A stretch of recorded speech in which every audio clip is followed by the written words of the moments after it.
Laddu, cake, വെടിക്കെട്ട് ആർക്ക്? BJP നാളെ ഇതെല്ലാം റെഡിയാക്കി വെച്ചിരിക്കുകയാണ് വിജയം ആഘോഷിക്കാൻ.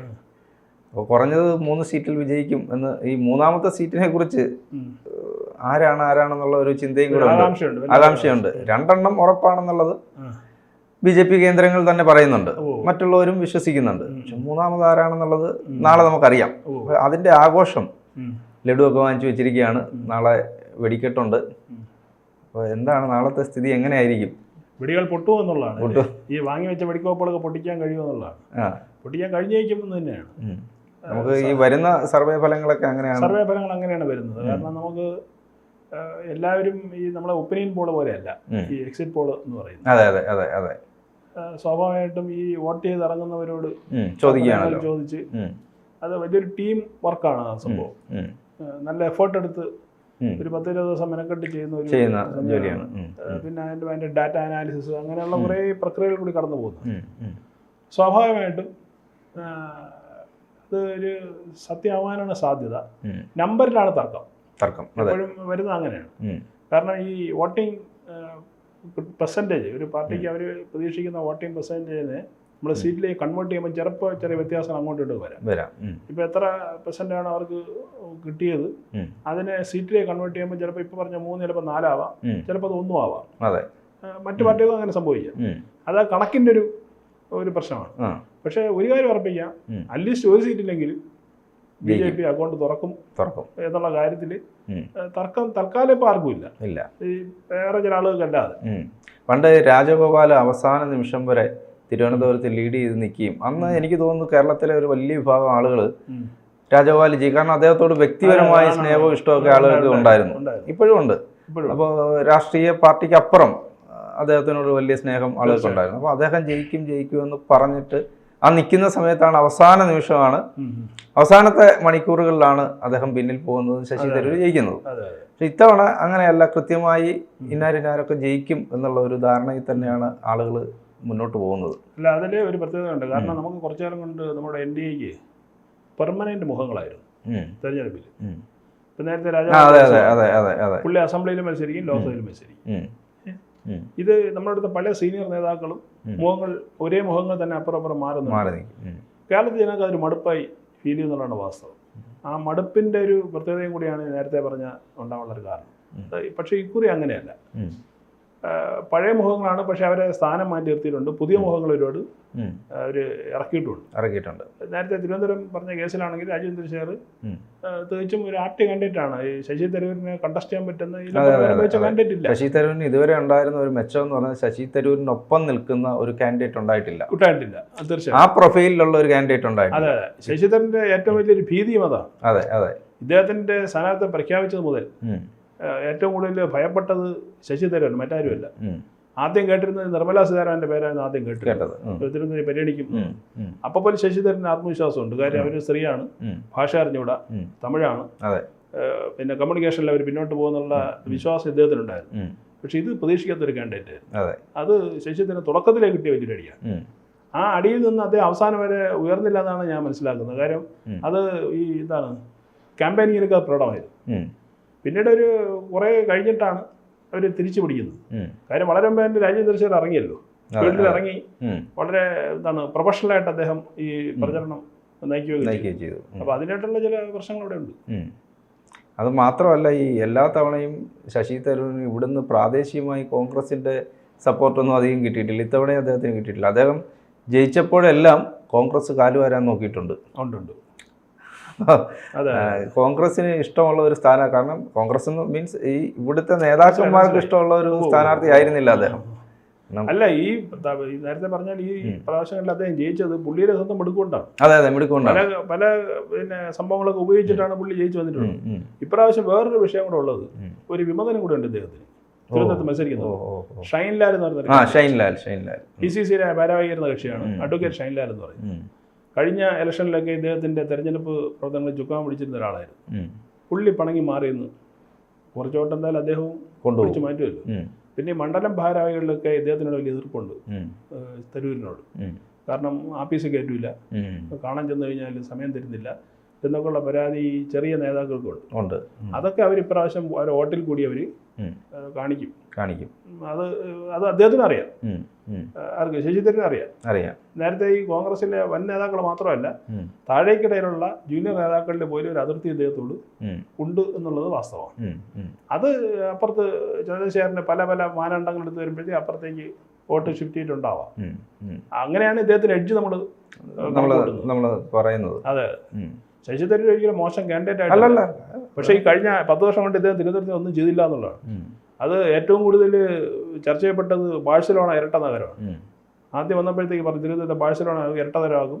എന്തൊക്കെ പ്രോജക്റ്റിലാണ് പുള്ളി പറഞ്ഞത്. ഇവിടെ സുപ്രീം കോടതിയിലെയോ ഹൈക്കോടതിയിലൊക്കെ ബെഞ്ച് കൊണ്ടുവരും. അപ്പം വെറും പൊള്ളയ വാഗ്ദാനങ്ങളെന്ന് ജനത്തിന് മനസ്സിലായി.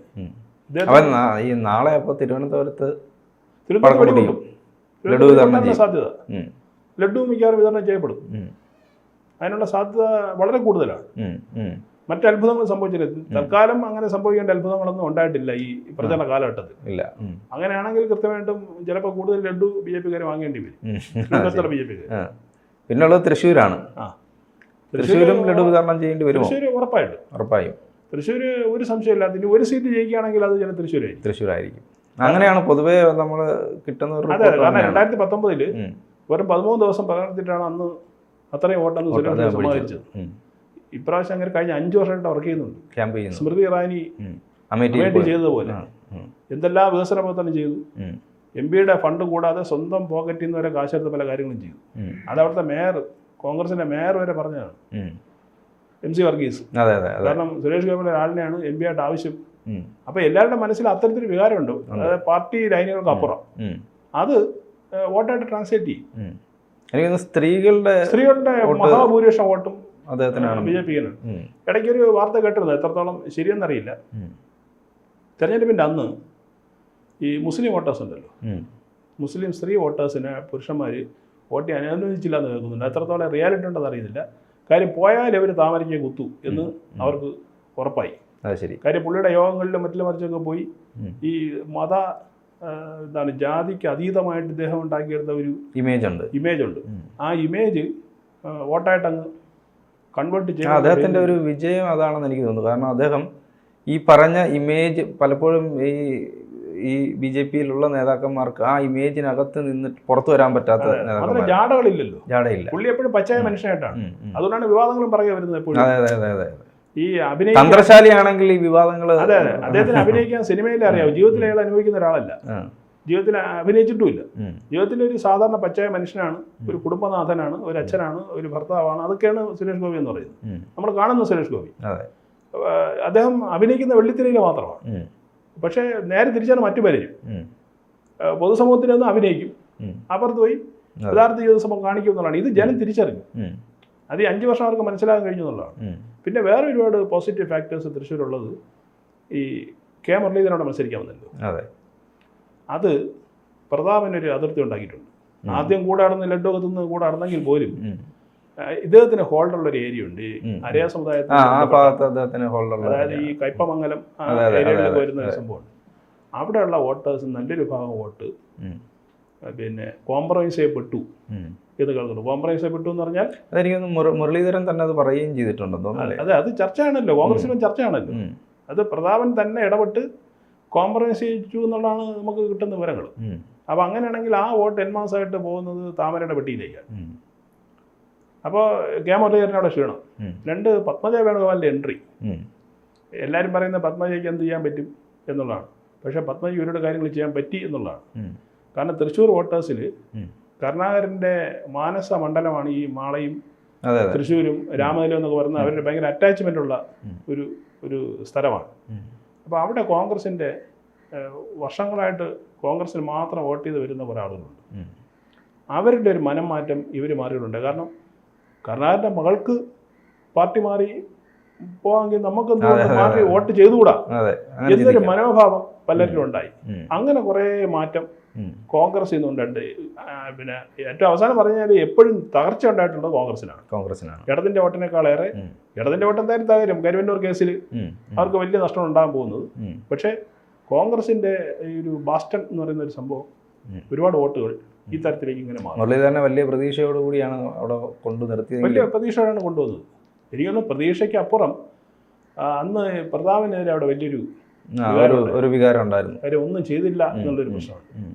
അത് easy walk over Suresh Gopi കൊടുക്കും. അത് തിരിച്ചറിഞ്ഞിട്ടാണ് ഒരു പാർട്ടി ഒരു മാറ്റം അതിൽ വരുത്തി മുരളീനെ കൊണ്ടുവരുന്നത്. മാത്രമല്ല പത്മജ ഇപ്പുറത്ത് പോകുന്നുമല്ലോ. അപ്പം മകളൊന്ന് സഹിക്കും മകനെ വെച്ചൊരു കളി കളിക്കാം എന്നുള്ള ലക്ഷ്യത്തിലാണ് സംഭവം വന്നത്. പക്ഷേ അവിടെ സുരേഷ് ഗോപിയുടെ പ്രഭാവത്തിന് മുന്നിൽ ഇവരൊന്നും അല്ല എന്നാണ് തൃശ്ശൂരിൽ നിന്നുള്ള ഒരു വ്യക്തമായ ചിത്രം. അവിടെ ഈ പറഞ്ഞ പൂരത്തിന്റെ വെടിക്കെട്ട് പോലെ തന്നെ നാളെ അവിടെ വെടിക്കെട്ട് ഉണ്ടാവും. മറ്റൊരു പൂരം നാളെ മിക്കവാറും തൃശ്ശൂർ നടന്നേക്കും. അങ്ങനെ ബി ജെ പി ക്യാമ്പിൽ വെടിക്കെട്ട് തുടങ്ങുമ്പോൾ നമുക്കതും കൂടെ പറഞ്ഞ് അവസാനിപ്പിക്കാം. അവർ ലഡു വിതരണം ചെയ്യുകയും വെടിക്കെട്ട് തുടങ്ങുകയും ചെയ്യുകയാണെങ്കിൽ അതിൽ കരിഞ്ഞു പോകുന്നത് ആരായിരിക്കും കേരളത്തിൽ? അതിൽ കരിയാൻ കൂടുതൽ സാധ്യത ഇടതിനാണ്. കാര്യം അവിടെ ആയിരിക്കും അതിൻ്റെ വെയിലും ചൂടും ഏൽക്കുന്നവർക്കായിരിക്കും. കാരണം കടുത്ത ഭരണവിരുദ്ധ വികാരം, പിന്നെ ജനങ്ങളാരെ അസംതൃപ്തരാണ്, പിന്നെ ശമ്പളം പോലും കൊടുക്കാൻ പറ്റാത്ത സാഹചര്യം, ക്ഷേമ പെൻഷൻ കൊടുക്കാൻ കഴിയുന്നില്ല. ഇപ്പോൾ ഏറ്റവും പുതുതായിട്ട് വരുന്ന വാർത്ത അനുസരിച്ചിട്ട് സർക്കാർ ജീവനക്കാരുടെ ശമ്പളം കട്ട് ചെയ്യാൻ പോകുന്ന തരത്തിലേക്ക് കാര്യങ്ങൾ പോവുകയാണ്. അപ്പോൾ സർക്കാരിൻ്റെ കയ്യിൽ പൈസയില്ല, ഇതെങ്ങനെ മാനേജ് ചെയ്യണമെന്നറിയില്ല. അതിനേക്കാൾ അപ്പുറം അഴിമതി, CM-ൻ്റെയും അദ്ദേഹത്തിൻ്റെ ഫാമിലിയായിട്ട് ബന്ധപ്പെട്ട് വരുന്ന അഴിമതികൾ. അപ്പോൾ ഇതിലൊക്കെ ജനം ആകെ എന്താണ് പറയുന്നത്, ഒരു ഫെഡപ്പായി നിൽക്കുന്ന ഒരു സാഹചര്യമാണ്. ആ സാഹചര്യത്തിൽ തിരിച്ചടി എപ്പോഴും ഉണ്ടാവുന്നത് LDF-ന് തന്നെയായിരിക്കും കേരളത്തിൻ്റെ പശ്ചാത്തലത്തിൽ. തർക്കമൊന്നുമില്ല. BJP-യുടെ താമരയിൽ ഒരു ഇതൾ കൂടുമ്പോഴത്തേക്ക് ഇവിടെ ഇവരുടെ ഒരു നക്ഷത്രത്തിൻ്റെ ഒരു മുമ്പാരി ഒടിഞ്ഞു പോവുക. അപ്പോൾ അത് CPM സൂക്ഷിക്കേണ്ടത് തന്നെയാണ്. തർക്കമൊന്നുമില്ല. അങ്ങനെ തന്നെ സംഭവിക്കും.